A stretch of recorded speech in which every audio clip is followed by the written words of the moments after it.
we're going to talk about what changes are needed in the summer. Big Ange did allude to, you know, this club needs big change. It's going to be a big transfer window ahead this summer. So, I mean, we did a Tottenham update earlier, and I was going through the squad, and I counted about 10 or 11 players that could potentially go this summer. And that's not even including any of the loan players. So, I mean, is that even possible to do in one window? And Sonny, how many players in the current squad are you happy to see go in the summer? I mean, the fact that you said loan players there is shocking, because I don't think there is one loan player who I would bring back and give them an opportunity, because I think Phillips, Devine. Oh yeah, apart from them two. Sorry, I didn't count them. I was thinking more of the Ndombele's and the Joe Rodens and all them. Sorry, I feel harsh on them too now. But even I've seen apparently they might go back on loan to Plymouth. Yeah. So that would be quite interesting. I think I'd like to see those players in and around the first team now. I think it's time for them to be given opportunities. I want to see more youth players. You know, even when we were playing, you know, City with four fullbacks along the back, there was a moment where I'm like, just chuck Phillips in there. I think Phillips, even though Plymouth they were near relegation, there was some moments where he was really good defensively. Devine as well on loan earlier in the season at Port Vale. He was quite good. But Joe Roden, you've got a buyer there. Just sell straight to Leeds. Just get rid. As opposed for first team, well, I say people who are still at the club, I think Højbjerg is probably one of our most sellable assets. So I think, you know, even like he has come on, and like I think Forest he came on, but you could go out and buy another Højbjerg who could be a better passer, you know, be a bit more dynamic where we need to. Lo Celso is an interesting one, because when Lo Celso comes on, there's something there, but I'm not sure if he's too far gone in the sense of he's still like thinking something could come good of Lo Celso, or do we just cut ties? And again, he could be a sellable asset. I think Barcelona were linked a few years back, or last season, I should say. And apart from that, I feel like, you know, Emerson Royale, is he good enough? Last couple of games, he hasn't really shown that. The midfield's interesting, because we keep saying we need a new midfielder, but then again, like I've seen people say, well, he skipped, but then he comes on the other day, and you know, homegrown quota also helps with him. The wingers, I think, you know, Timo Werner's got many question marks over him, whether he's going to be made permanent. I think that's going to split the fan base. But you know, I was surprised how early we did get rid of like Lloris and Dyer. I think that was like the beginning of it, of really clearing out some of these players and getting some, you know, quality into certain positions again. But there's still, because we still know we're a selling club before we buy. So you hope with, say, you sell the likes of Højbjerg, the Deadwood who are out on loan, Lo Celso, could that raise up to 100 million? Hopefully. Yeah, I would even go as far to say Skip, Højbjerg, potentially Basuma and Richarlison, Brian Hill, Emerson Royale, Timo Werner, Giovanni Lo Celso, Ryan Sessegnon, Manor Solomon. There's even a case for Kulusevski, Ben Davis, all the loan players, Reguilon, Spence, Tanganga, Ndombele, Joe Roden. You know, there's so many players there with massive question marks against their name. And when you talk about a Pochettino-style rebuild, I know maybe it was a bit different in that case because there was a lot of old players and Wildering players, but Ange also said maybe, you know, you need to get rid of some of these players that maybe they might be good enough in terms of, like Bissouma, he's a good player, like Kulusevski, he's a good player, but have they just been here? I mean, I don't think they've been here a bit too long, but they've never shown consistent performances, either of them.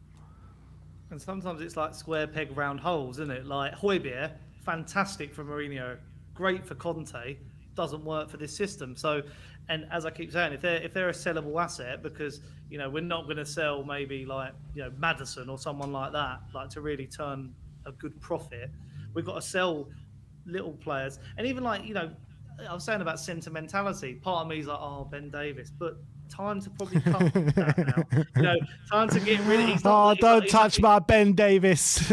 He's like our version of Win the Dog for Arsenal, isn't he? Just keep him around from around. But yeah, I mean, I think Basuma and Richarlison are good. like ones to mention, because I think part of us still think one more year. Let's see.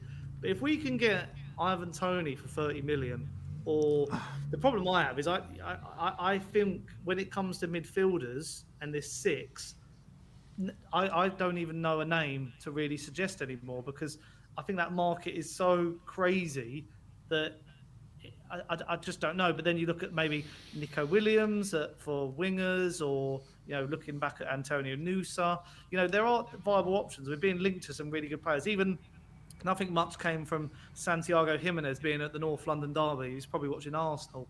It will turn out, rather than us. But I feel like like the players we're being linked to, I'm happy with. I think there's some really strong names, but before we buy, we've got to sell. We've got to. I mean, Ryan Sessegnon. You're saying names I've forgotten about. Like Brian Hill. No, I mean they're still sticking around. They're still sticking around. It's sickening, isn't it? Honestly, I'd rather kept Lamella than buy Brian Hill. I think Lamella would have been a good asset to have. I agree. Sim, like we were talking at the beginning of the season, or maybe in the mid stage of the season, we were talking about what we needed. Potentially a couple of additions in the forward line, a 6, and backup for the defence, and then we'll be right up there, and we could potentially challenge next season. I mean, it just does seem like we need so much more change than that, doesn't it? Well, definitely recently is definitely put that on the back burner. I think before the most recent games, I think you could see that with a bit of tweaking, we could really go a long way to closing that gap. But the gap seems a lot bigger now over the last few games than it did 2 months ago. And that has obviously put like a lot of people off feeling that we could really close the gap to the top 3 next season based on how we've been performing recently. Like, if you look at our midfield options, on paper, they don't seem bad. Basuma, Maddison, Bentancur, Sarr, Lo Celso, like they don't even seem bad on paper. But in the last couple months, they can't even string a half together, let alone a game for one reason or another. So that adds a lot of question marks. Which of these midfielders are actually going to be trusted? Which of these midfielders actually can improve to a level to close the gap for next season? I think it remains to be seen. But yes, we're a long way. I do think a few targeted additions, and this team could be taken up quite a few levels just with that. I don't think we're as bad as what we've shown in the last few games, and I do think that a number 6 has to be an absolute priority. I think that's become, if you look at all the top teams, you look at Rice, Rodri, you look at you look at Madrid, they've got crucial players in that position. That's such an important role in modern day football, not just because of quality but consistency. Someone always being that player always being available to play in that position, setting the tempo there. It is so crucial, that position. So 100%, and a really high quality number 6 has to be a real priority. I think when it comes to winger, I think we need maybe versatile wingers who can maybe play on both sides. I don't think we need a specialist right or left wing. I think a winger that could cover both wings would be very, very important. If we sell Richarlison, a proper physical, technical number 9, I think is definitely in the offing as well. I think maybe a versatile fullback who can maybe cover the right or left back, right and left back, I should say, or a defender who can play centre back and left back like a Calafiori. That'll be massive. That'll be a big priority as well. So definitely a lot of targeted recruitment needed this summer for key positions. I do think we got the basis of a pretty solid team. I know the last few weeks have been horrific. I don't think we have to sell everyone and it needs everyone needs to go and all that kind of stuff. I do think we've got some very good players here. And I do think we do have some players that are good enough to be in a team that can challenge at the top. But in terms of having a squad of players that could do that, we're clearly far away from that at the moment, and that's the reality. Yeah, we are a long way from that. And how can we realistically think about challenging for the top when you look at the number sixes that you mentioned, Rodri, Declan Rice? Like, how are we ever supposed to compete in that position with those lot? Like, we're not going to be spending crazy amounts of money on one certain player. 100 million Declan Rice costs. Like, I can't even think of a number six that's attainable, that's on that kind of level. We were talking about the best midfielders in world football, so it's going to be very difficult. That's where the recruitment comes in. We have to find someone Rodri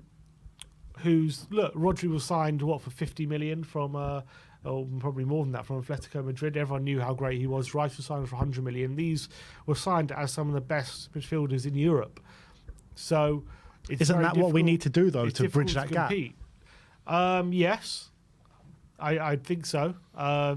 Maybe we should just put our money on João Palhinha and just spend big money on him, but I don't think we'll do that.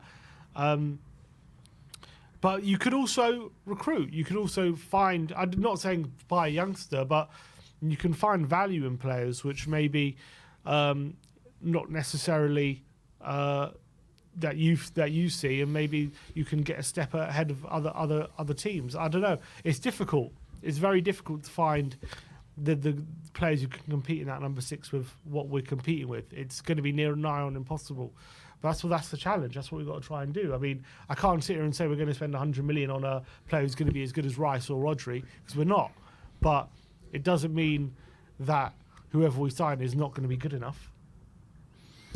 Yeah, I mean, if you're not as good as them, you're not good enough, essentially, if that's what we're trying to compete with, though. So we don't know. We don't know. But I think my educated guess, or however uneducated it is, that it'll be very hard, extremely hard, nigh on impossible to find a number six that's going to be as good as them two. Oh, we have to sign someone, but no, I'm not saying don't sign anyone, but I'm saying, is bridging the gap an unrealistic target? It's always going to be unrealistic when we're. But we didn't think it was unrealistic 6 months ago, 5 months ago, 4 months ago. No, I still don't think it's impossible. I don't think it's impossible. I think Andrew will believe it's possible. I don't think it's impossible. It depends on getting the right recruitment. A lot can happen. A lot can change in one summer. We've seen it a million times. Liverpool went from a team, challenging for top four to challenging for the title in one summer. Arsenal went from a team challenging top four to challenging the title in one summer. It happens. It's happened quite a lot recently in recent years. It's not complete, as much as it seems unrealistic at one point. It's not realistic until it becomes realistic, if you know what I mean. Yeah. And then all of a sudden, you start the season, you have this squad together, and all of a sudden you think, oh right, okay, maybe underestimated how good this signing would be, or okay, now I'm seeing the vision with some of these players. Maybe Bentancur's at a different level next season. All these different things can come into play. So obviously, if I sit here right now and say we're going to win the league next year, I'm deluded. But it doesn't mean it's impossible. Deluded. It doesn't mean it's completely impossible from the point where we are right now to at least close the gap on the top three. It's not impossible. Yeah. We have some very good players. We do. We have some very good players in our squad. Some players we're definitely capable of competing with those top three. 100%. We have quite a few of them in our team. But we definitely need a big summer recruitment-wise, ins and outs, if we're going to close that gap. In terms of the forward line, I mean, Sonny alluded to a little bit. He said Tony, Jimenez. I mean, I've kind of been turned off both of them, to be honest. I mean, Ivan Toney, I like him as a player. I do think he's a top player. But there's just something about his attitude. There's something about his mentality that I just don't like at all. And it stems back a while gamble, now. As they would say. He likes a gamble, but that's not even the worst thing. He's a gamble. Oh, he's a gamble. He's a gamble and he likes to gamble. That's for sure. But, even back when, he was saying into the camera when he was on holiday, there was that clip saying, fuck Brentford and all that. The way he's been twerking for the top teams the whole season, really, I think has been nothing short of embarrassing. I don't know. I just feel like he'll come in, he'll do well for a bit. And then if any big teams start to sniff around for him, I just think he'll be off like a flash. I don't trust that Ivan Toney one bit. I don't think anyone else is coming in for him once he gets to Spurs. Yeah, you'd think so, but maybe his head gets a bit bigger and he'll start twerking for bigger teams. Well, what? He's 28. This is his last big move. Do you want Tony? So and quality-wise, yeah, I do. Although he is on a 10-game scoreless streak, to be fair, which doesn't bode well. I do think he has the skill set to do what we want him to do. Great hold-up play, great target man. I think you don't get to the consistency and where he is without having some sort of level of professionalism. I do think there are question marks about his attitude. And obviously, all those things on social media doesn't help that. Obviously, that video that circulated about him saying F Brentford, he's on holiday, he's had a few drinks, he's with a girl, he's trying to impress her or whatever, and he ends up doing that in the camera and it goes viral. Really, really stupid. And obviously, someone who would say that about the club they're at, there's going to be question marks about that. I really don't believe he's the bad egg that people say he is, but he's clearly a player with ambition. He's clearly a player who wants to be, more. He wants more of his career, and it rubs a lot of people the wrong way when Brentford have been supporting him all this time, and have been backing him when he's had all these the ban for the gambling and stuff. And then he comes out and says, he's essentially twerking for big clubs and saying he wants to leave in the summer. But I do believe Tottenham are a different level to Brentford. And we are a club who's going to be in Europe, hopefully, in challenging Champions League and all this kind of club stuff. I think he will realise if he comes to Tottenham, he's not going up, really, from there. I think this would be his kind of ceiling if he wants to come. And I do think he would give it his all. And I do think he would be professional. I don't think he would have an attitude problem if we were to sign him. But is it too much of a risk, given what he has shown? Maybe. I would argue, I think he wouldn't be my first option, but I wouldn't completely dismiss it, is what I would say. I'd much prefer to look at other targets and just the way he goes about things. He just goes about things in the completely wrong way. Like, if you want to move to the big clubs, you knuckle down, you play your football, you shut up in the press, and you just let the football on the pitch do the talking. And he just hasn't done that. In fact, since he's come back from his gambling, he had a short little spurt, and he's just got worse throughout the season. He's scored 0 goals in his last 10 games. The player I'm looking at for that number 9 position, I don't know how realistic it is, but it's Benjamin Cesco of RB Leipzig. I mean, this guy impresses me so much. He's got Haaland-like traits. He's strong. He's physical. He's good in the air. He's good with the ball at his feet as well. Knows where the back of the net is. He's had a sensational second half of the season. He's got a release clause in his contract as well. I think if he was willing to come to Spurs, he would be an absolute no-brainer. Where do you sit with the Tony debate, and what do you think of Benjamin Cesco, Sonny? You know what's going to happen though? We'll go to Leipzig and go, oh, we'll like Benjamin Cesco. They're like, no, you have the other player. You have Timo Werner. You've had him already. And we'll end up with him. Cesco's a great player.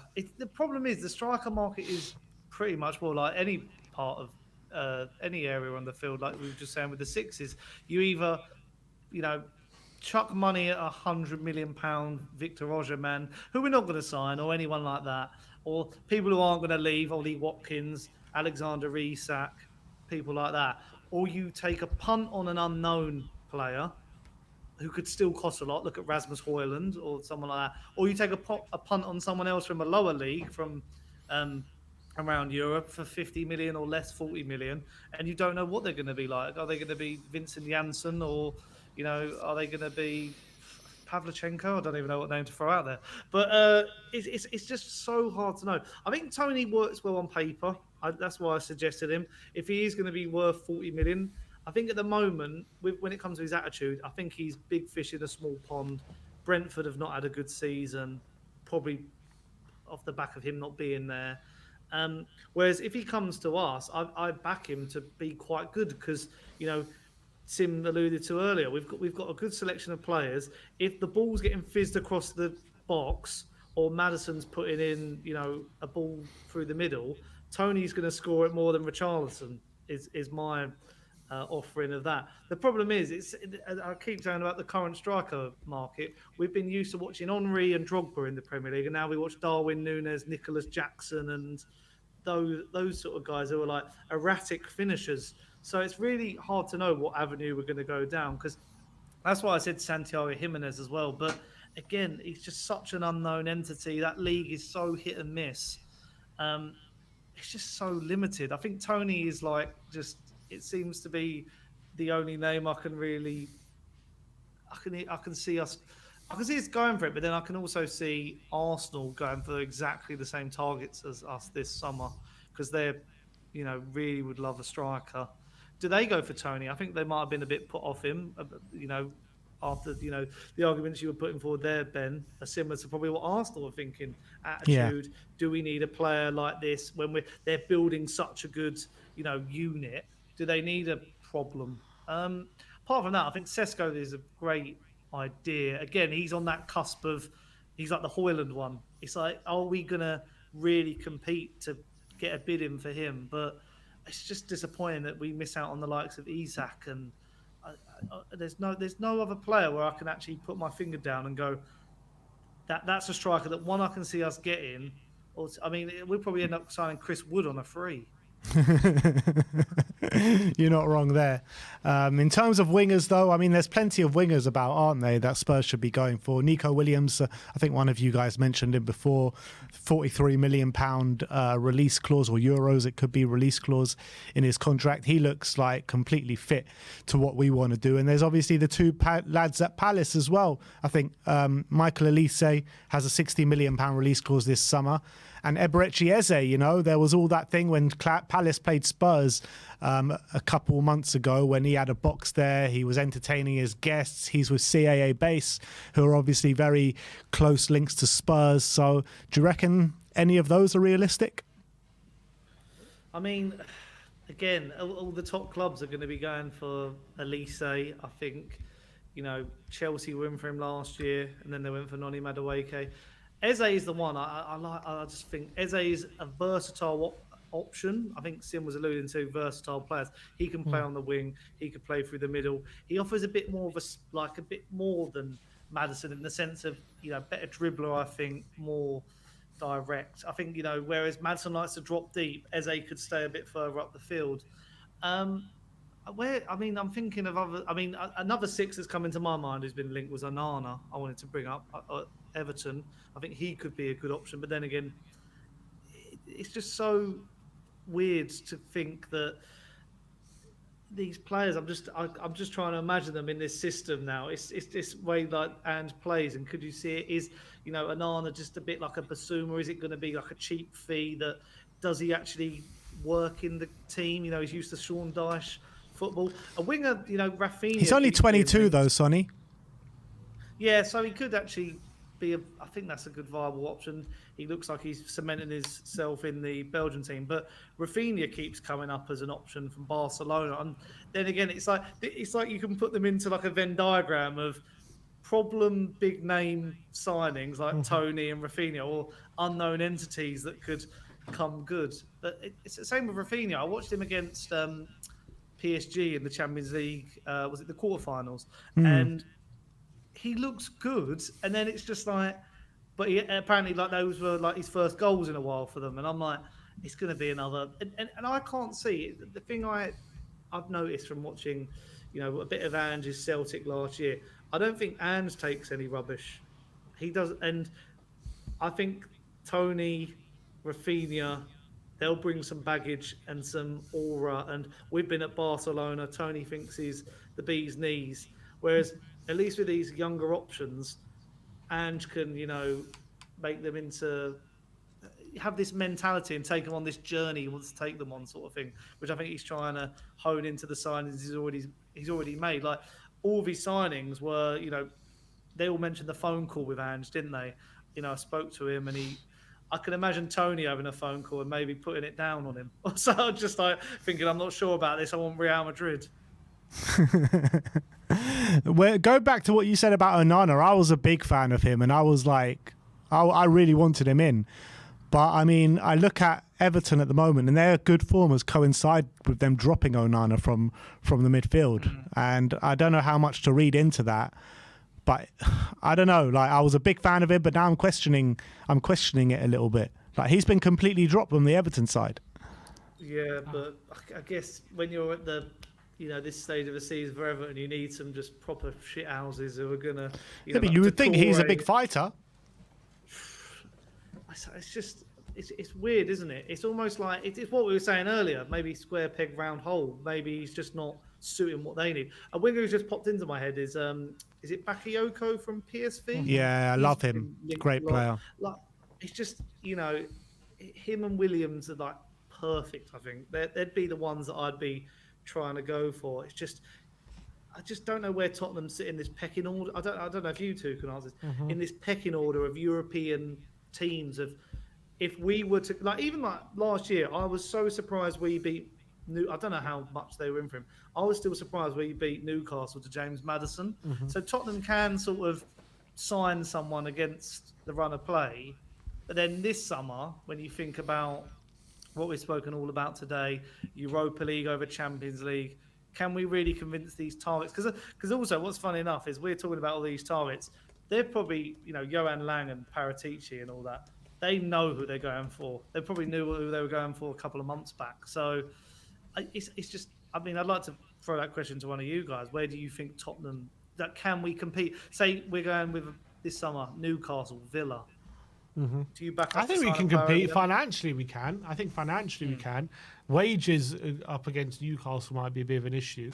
When it comes to us versus like the top three, in terms of us being a footballing project, then it's going to take some convincing, especially how we're ending the season at the moment. Us against who is going to be the top three? Oh, the top three, yeah.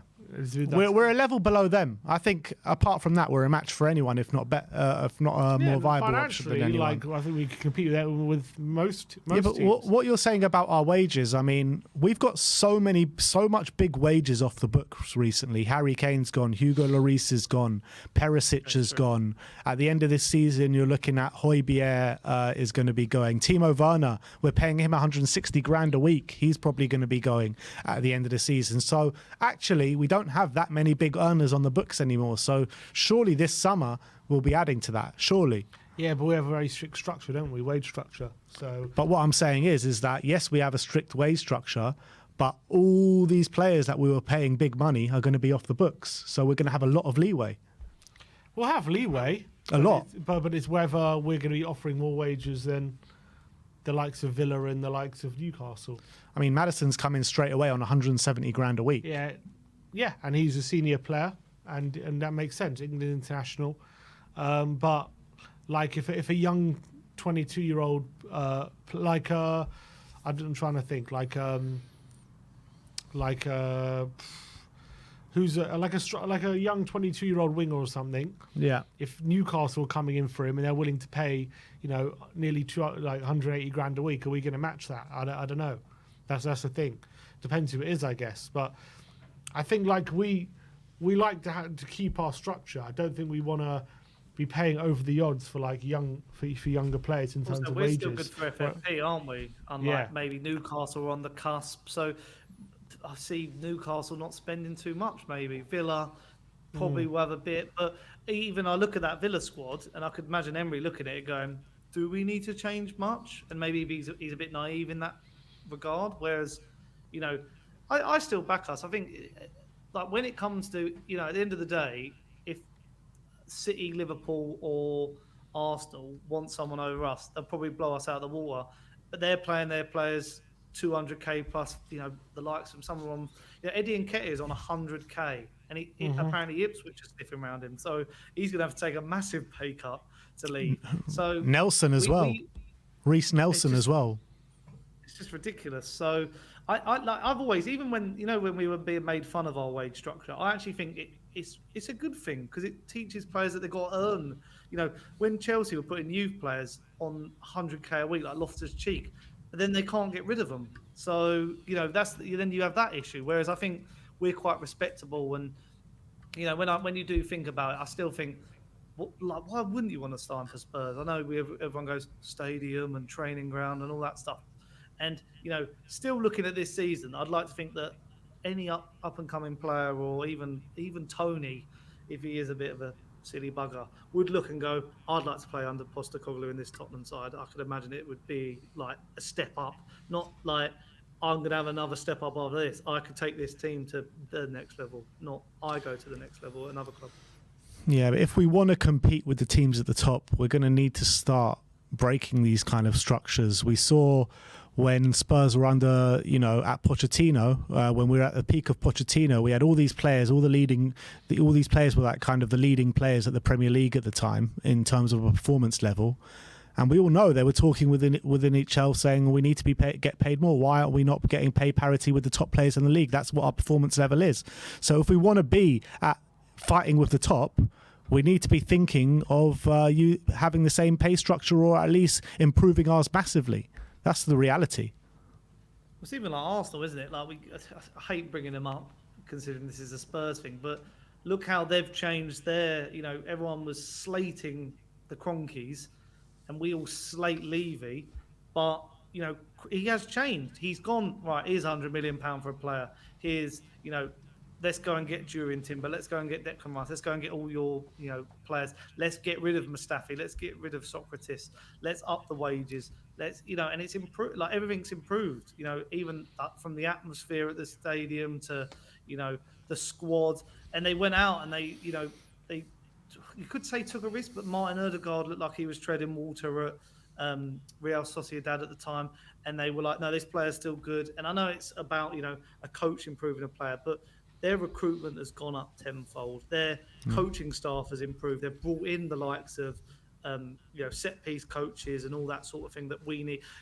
We're a couple of years back we were looking over at Arsenal, and now they're looking over at us, going like, they've left us in the dust a little bit because they've acted, and that's what we need to do next. And it's now down to Levy to really do it, because if he wants to have a successful football team, that's what you got to do now. And if you want to have a successful business, then carry on signing up. I mean, there was all jokes today about Travis Scott apparently being played as an inverted fullback because that's the only thing we bring to the Tottenham Hotspur Stadium.